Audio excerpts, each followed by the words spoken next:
Uyu ni umwanya wo kumva no gusobanukirwa ijambo ry'Imana mugezwaho n'umuryango w'amatorero Beteli mu Rwanda. Alors, préparez vos Bibles. Rero mutegure Bibiliya zanyu. Abaheburayo 3:10.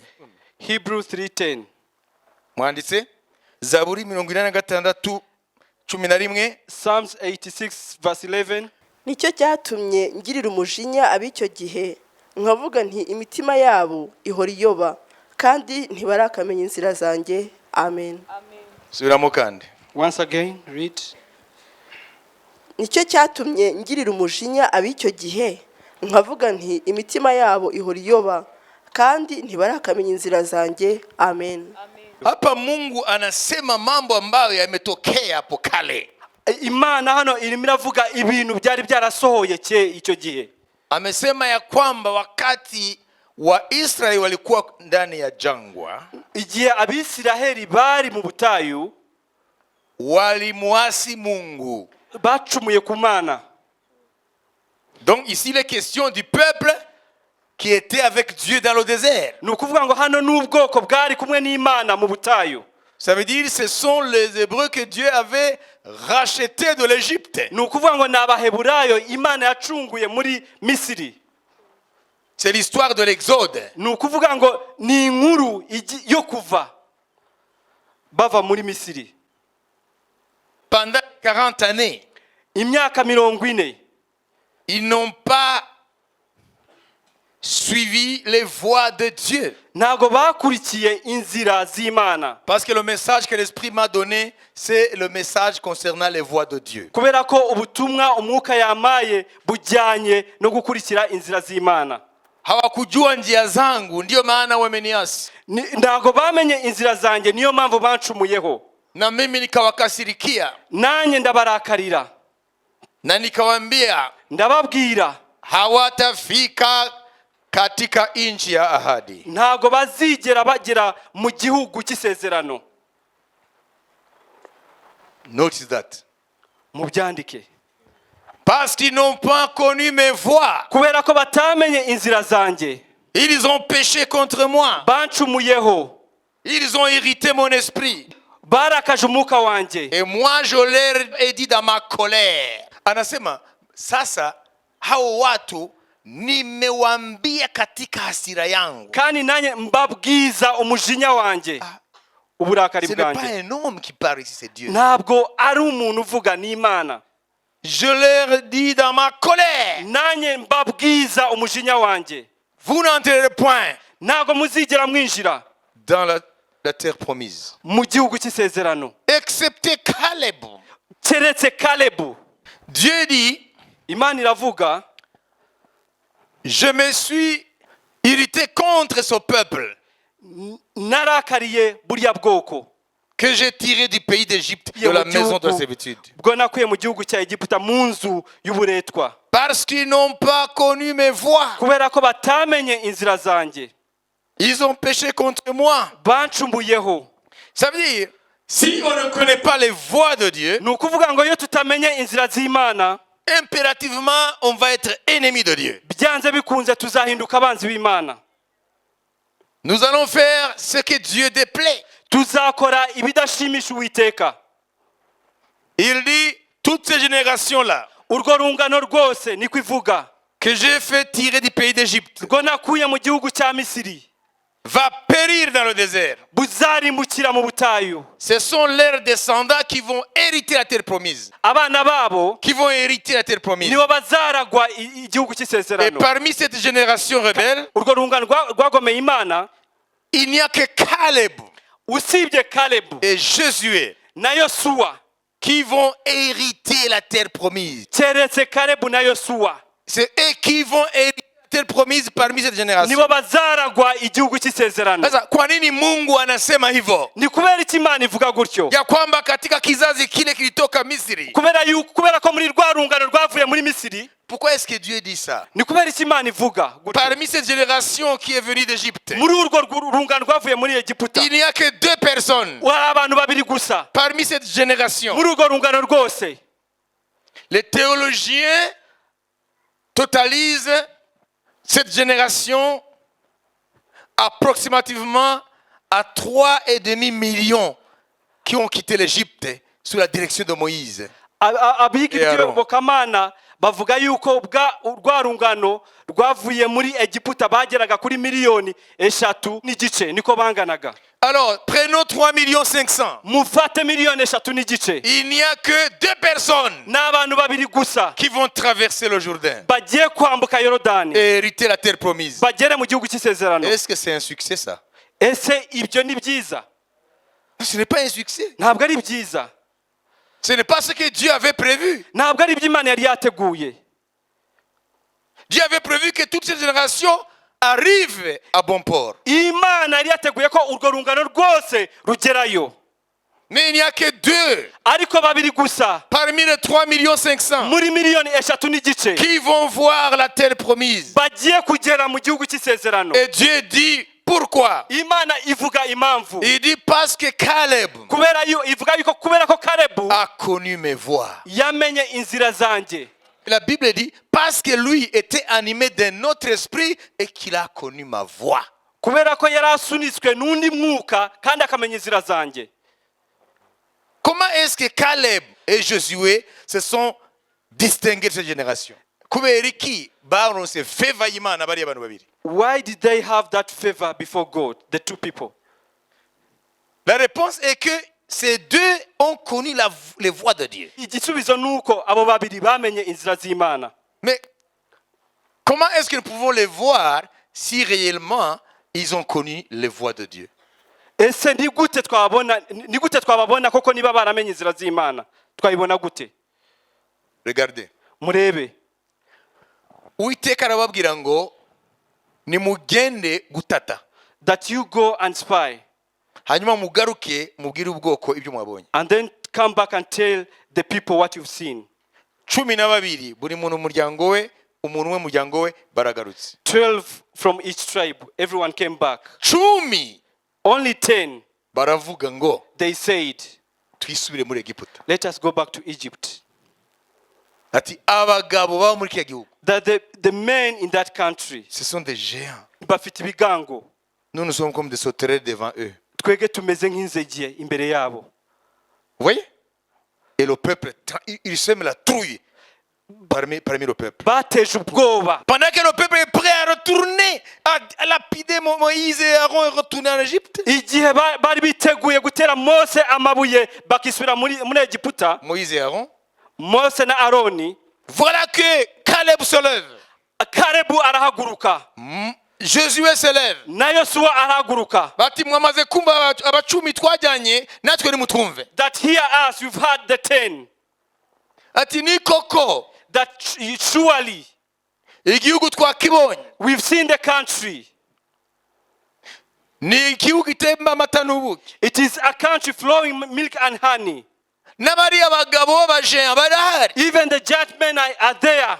Les enfants d'Anak sont là. Abana bakomoka kuri Anaki. Géant. Bibihanganje. Ariko mwumve bwoko bw'Imana. But listen, people of God. Asanga Uwiteka tumugireho umugisha. If we are blessed by God, Nimba imbere y'Imana twayigireho umugisha. if we are blessed before the presence of God, Nubwo ari ibihangange, even though they are giants, tuzabarya bwa mutsima. we are going to eat them like bread. Mais c'est pas fini. Ntabwo byagarukiye aho. Je ne sais pas en Kinyarwanda, mais en français on dit ils n'ont aucun toit pour les couvrir. Ça veut dire ces gens, ces géants, Ni ces ukuvuga ngo habitants de ces biriya bihanda bya kiriya gihugu, les Cananéens là. bariya abanyakanani, Nous allons les bouffer. tuzabarya.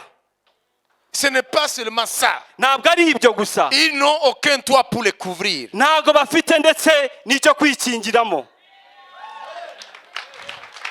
They are defenseless. Ni ukuvuga ngo nta buryo bwo kwirwanaho bafite.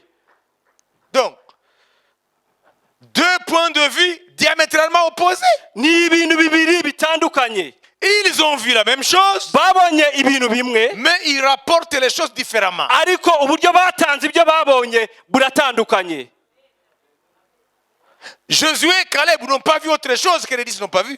yosuwa na kalebu ntabwo babonye ibitandukanye n'ibyo abandi babonye. Ils ont vu la même chose. Babonye ibyo abandi bari babonye, Mais ils ont rapporté les choses différemment. ariko raporo bayitanze mu buryo butandukanye. Les 10 premiers, 10 ba mbere ils ont donné un rapport batanze raporo, dont le résultat, ibyavuye muri raporo c'est la trouille. n'ubwoba. Mais les deux là, Ariko bariya babiri, Josué et Caleb, yosuwa na kalebu, ce qu'ils ont dit, ibyo bavuze au lieu de semer la trouille, aho kubiba ubwoba mu bwoko, a libéré l'audace de la foi. byatanze ubushizi bw'amanga ndetse no kwizera. Boldness. Ubushizi bw'amanga. If God is on our side, Niba Imana iri mu ruhande rwacu, who can be against us? ninde waturwanya? Let's go Reka tugende, and take the land. reka tugende tubirukane. Ça, c'est le message de Josué et Caleb. Ubwo ni ubutumwa bwa yosuwa na kalebu. Let's go. Reka tugende, Stand up. reka tugende muhaguruke. Israel, stand up. Israheli muhaguruke. If God is on our side, Niba Imana iri mu ruhande rwacu, who can be against us? ninde waduhangara? Et les 10 autres, Ariko abandi 10, ils disent, retournons en Égypte. reka twisubira muri Misiri. Diamétralement opposé. Biratandukanye. Et Dieu dit, Kandi Imana ikavuga, ces deux abo babiri qui ont semé la foi, babibye ukwizera. parce que la volonté de Dieu, c'est de gagner Canaan, Kubera yuko ubushake bw'Imana bwari uko bakwigarurira Kanani, la terre promise, igihugu cy'isezerano, accomplir les promesses de Dieu. kugira ngo amasezerano y'Imana asohore. Et voilà les deux, Rero murebe babiri, ils ont parlé en direction de la volonté de Dieu. bo bavuze mu cyerekezo cy'ubushake bw'Imana. Et cela nécessitait la foi et non la vue. Kandi ibyo bisaba ukwizera atari ukurebesha amaso ya kimuntu. By sight, there was nothing to do. Ni ukuvuga ngo bitewe n'amaso yabo ya kimuntu nta na kimwe bagombaga But gukora, through faith, ariko binyuze mu kwizera. hallelujah, Amen, hallelujah, amen. Joshua and Caleb Yosuwa na Kalebu saw victory. babonye intsinzi.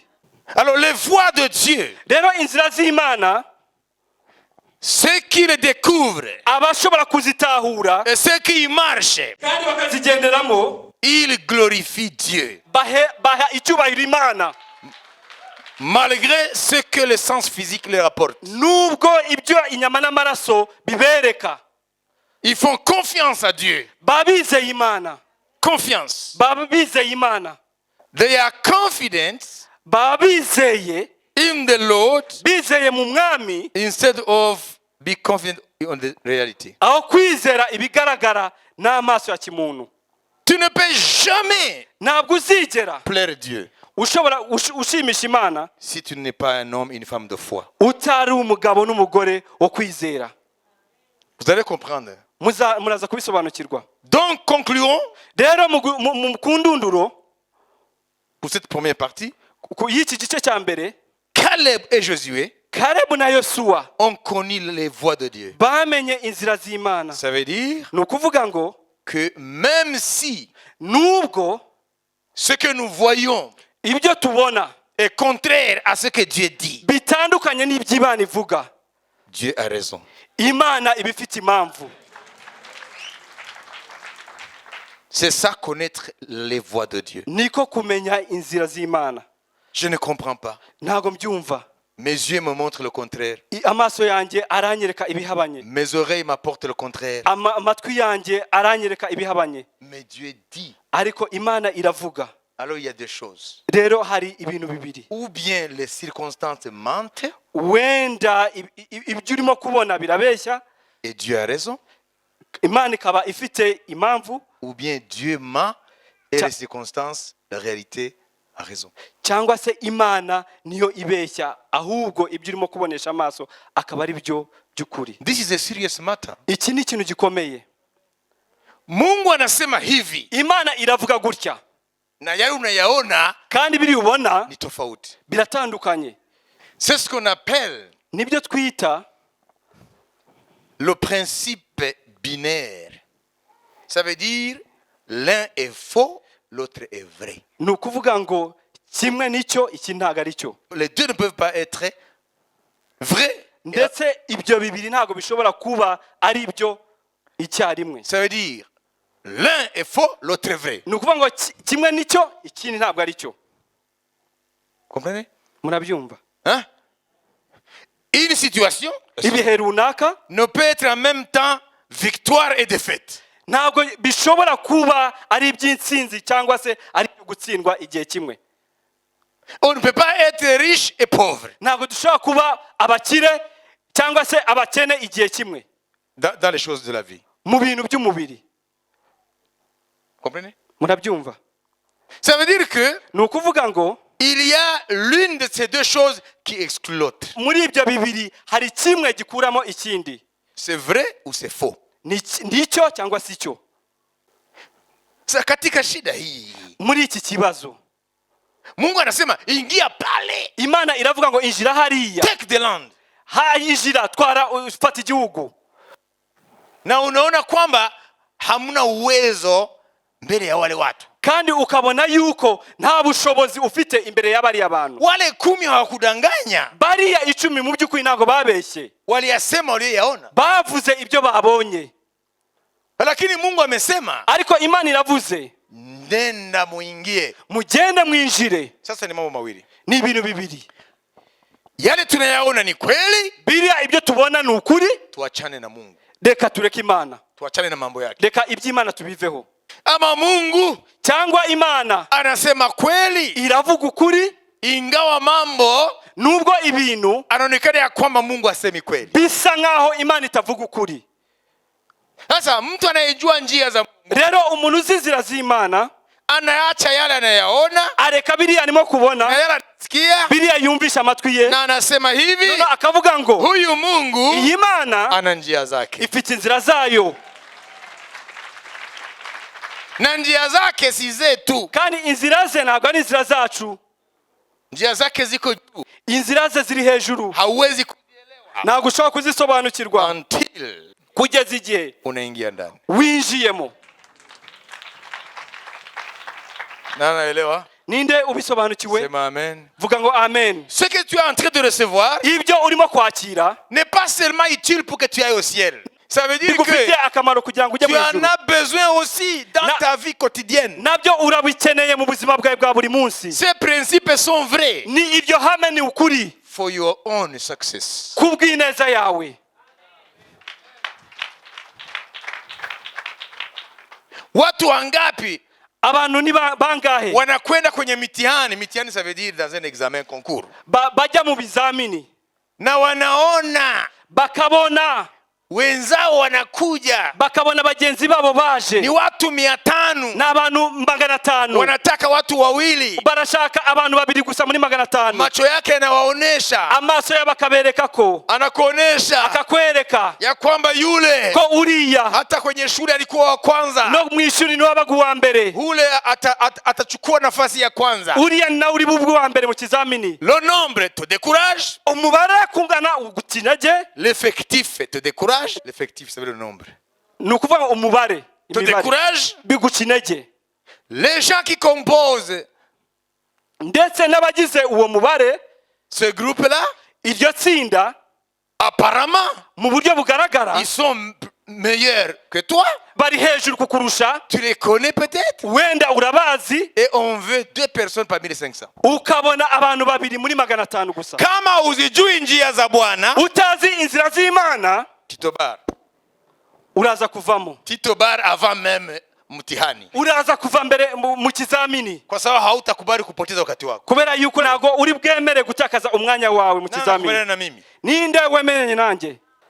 sasa sikia, Rero umva, kama uzijui njia za Bwana, utazi inzira z'Imana, utatoka mbele ya wakati, uraza gusohoka mbere y'igihe, kwa sababu unaona, unasikia. kubera ko uri muri arebesha amaso yawe ndetse ukumva. Lakini kama unazijua njia za Bwana, Ariko niba uzi inzira z'Imana, utafanya kama Caleb na Joshua. uzakora nka Kalebu na Joshua. Kama nimepata kibali mbele za Mungu, Niba ngize favor imbere y'Imana, ingawa hesabu ni nzito nubwo uyu mubare uremereye na wanataka watu wawili kandi bakeneye abantu babiri gusa kwenye fasi ile, kuri iriya myanya, na wale ninawaona walikuwa na akili nyingi zaidi yangu kwenye shule. kandi bariya ndimo ndabona yuko bari bafite ubwenge kundenza mu ishuri. Kwanza wana experience zaidi yangu, ndetse bafite n'ubunararibonye kundenza. lakini ikiwa Mungu ariko niba Imana nimepata kibali kwake, niba Imana mfite favor imbere yayo, kwa wale wawili bariya babiri mimi nimo, ndimo muri abo babiri. makofi kwa Bwana, amashyi ku mwami, makofi kwa Bwana. amashyi ku mwami. Na unaingia kwenye mtihani kandi wishe mu kizamini na utachapa hesabu, uzakubita hasi wa mubare, utachapa ndimi, uzatsinda izo ndimi. kila aina ya swali utajibu, ikibazo cyose cyakubashirwa uzagisubiza, kwa sababu Roho Mtakatifu kubera ko Mwuka Wera atakupa kila jibu, araza kuguha igisubizo ku kibazo cyose. ila inastahili ujue njia za Bwana. Rero bikwiye ko umenya inzira z'Imana. Bila kujua njia za Bwana, utazi inzira z'Imana, hauwezi hata kupima kuanza mtihani. ntabwo ushobora ndetse no kugerageza gutangira gukora kiriya kizamini. Mnaelewa? Murabyumva? Soma ya pili. Reka usome. Uwiteka, ujye unyigisha inzira yawe, nanjye nzajya ngendera mu murava wawe. Teraniriza hamwe ibiri mu mutima wanjye, ngo wubahe izina ryawe. Amen. Huyu ni Daudi. Uyu ni Dawidi. Ni ombi lake. Ni isengesho rye. Hii Zaburi ni maombi ya Daudi. Iyi Zaburi ni isengesho rya Dawidi. Daudi anaomba, Dawidi arasenga, Mungu nifunze njia zako. Mana nyigisha inzira zawe. Daudi alijua kwamba siri ya kushinda, Dawidi amenye ko ibanga ryo gutsinda ni kujua njia za Bwana, ni ukumenya inzira z'Imana.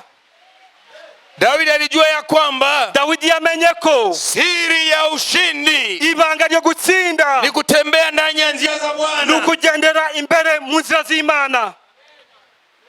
na anamaliza ombi hili anasema, kandi arangiza iryo sengesho avuga ngo, Bwana Mungu, Mwami Imana, give me a sign, mere ikimenyetso, give me a sign, mereza ikimenyetso, give me a sign of your goodness, ikimenyetso cy'ineza yawe, so that my enemies will see it babona icyo kimenyetso and they will fear your name. kandi batinye izina ryawe. Hallelujah. Amen. Daudi anaomba Dawidi arasenga katika maombi haya. muri iri sengesho.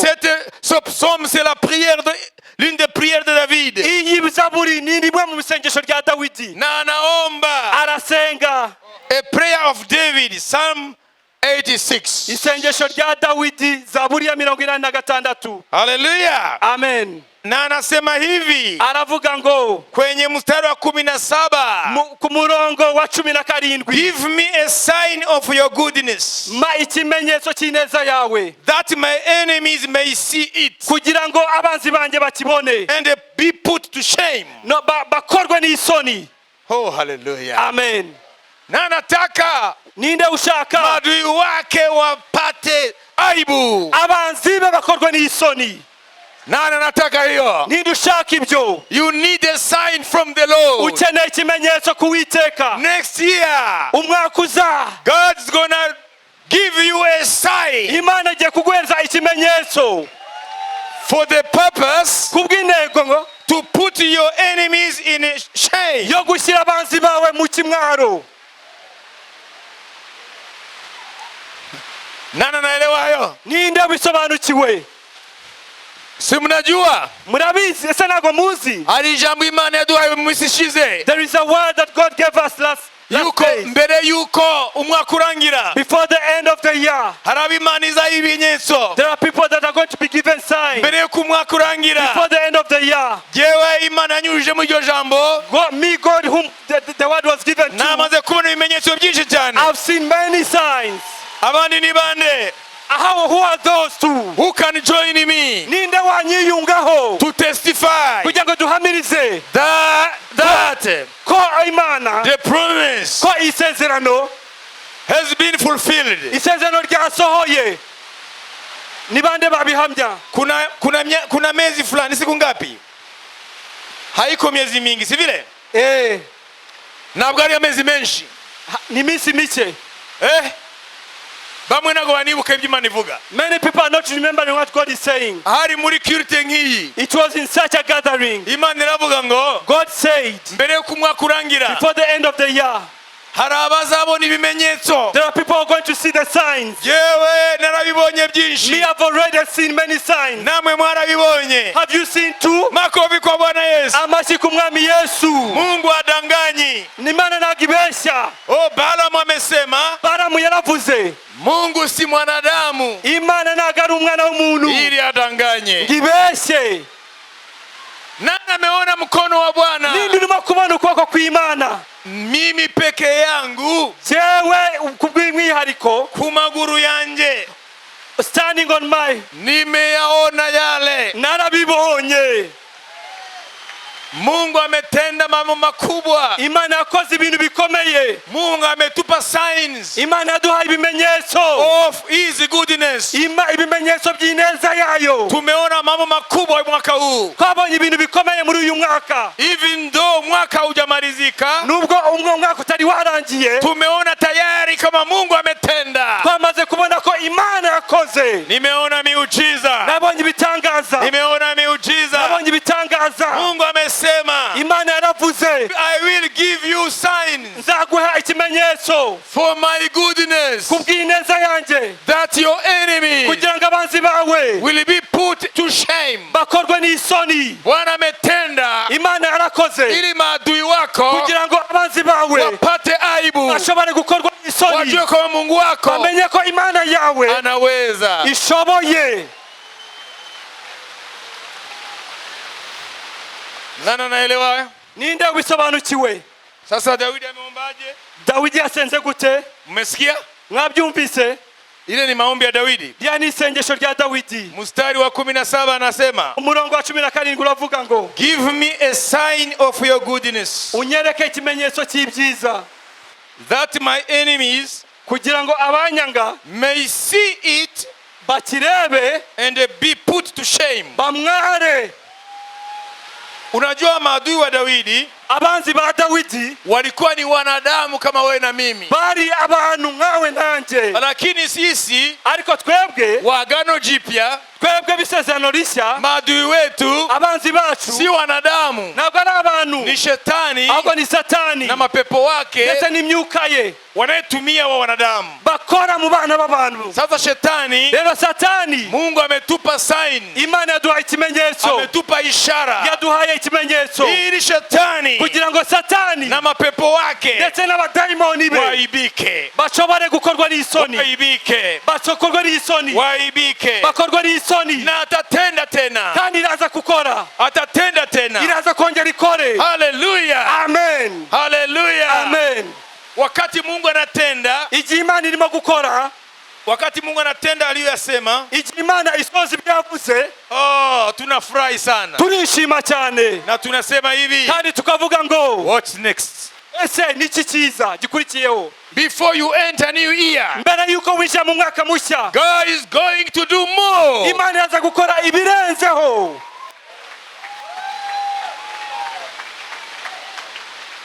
Anataka maadui wako waaibike. Irashaka ko abanzi baba bakorwa n'isoni. Shetani, Satani, le diable va lécher la poussière. umwanzi azarigativu. Lakini mbele ya kuomba hivyo, Ariko mbere yo gusenga gutyo, Daudi amesema neno moja. Dawidi yavuze ijambo rimwe. Acha tumfuate. Reka tumukurikiye. Mungu ni wa ajabu. Imana iratangaje. Teach me your way, Nyigisha inzira zawe, Lord, Mwami, that I may rely on your faithfulness. kugira ngo nshobore kuba mu bwizerwa bwawe. Give me an undivided heart, Mereza umutima umwe, that I may fear your name. kugira ngo nshobore gutinya izina ryawe. I will praise you, Nzagushima, Lord my God, Mana Mwami wanjye, with all my heart. n'umutima wanjye wose. I will glorify your name forever. Nzashyira hejuru izina ryawe iteka ryose. For great is your love toward me. Kubera ko ubuntu bwawe n'urukundo kuri jye. You have delivered me from the depth, Wanyijije umwikuzimu, from the realm of the dead. wankuye mu rwobo rw'intare. Il continue en disant, Agakomeza avuga, show your strength ereka imbaraga zawe, nyereka imbaraga zawe in behalf of your servant.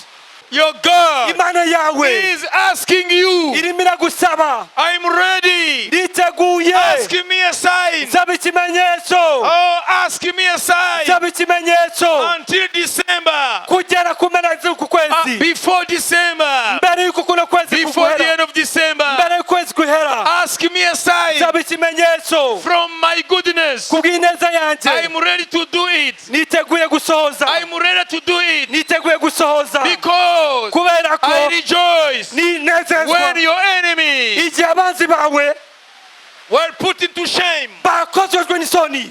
Oh, vous savez pourquoi les gens ne demandent pas de signes? muzi impamvu abantu badasaba ibimenyetso? Vous savez pourquoi muzi impamvu les gens abantu ne sont pas sûrs ntabwo baba babizi qu'ils sont acceptés par Dieu? ko bemewe n'Imana? Mnaelewa? Murabyumva? Eh?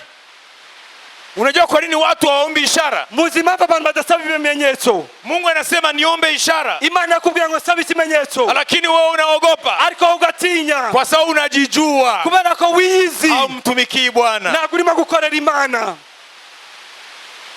Niombe ishara nsaba ikimenyetso ili maadui wako kugira ngo abanzi bawe waibike. bakorwe isoni. Unaogopa urabitinya kwa nini? kubera ko Kwa sababu kubera ko you are not sure ntabwo uba uzi neza that you are servant of the Most High God. niba koko ukorera Imana isumba byose. Daudi ameomba, Dawidi yarasenze, Bwana, mwami, Bwana, mwami, onesha nguvu zako garagaza imbaraga zawe kwa mtumishi wako, umukozi wawe, nipe sign, mereza ikimenyetso nipe ishara toka bivuye rehema zako, goodness, bivuye mu neza yawe, goodness, bivuye mu neza yawe, goodness. bivuye mu neza yawe. Alafu maadui wangu none abanzi banje watapatwa na aibu. baraza gukorwa n'isoni. I'm not expecting ntabwo niteze shame on my side. ikimwaro kuri jewe, No, oya, shame ikimwaro on the side of my enemies. ikimwaro ku banzi banje.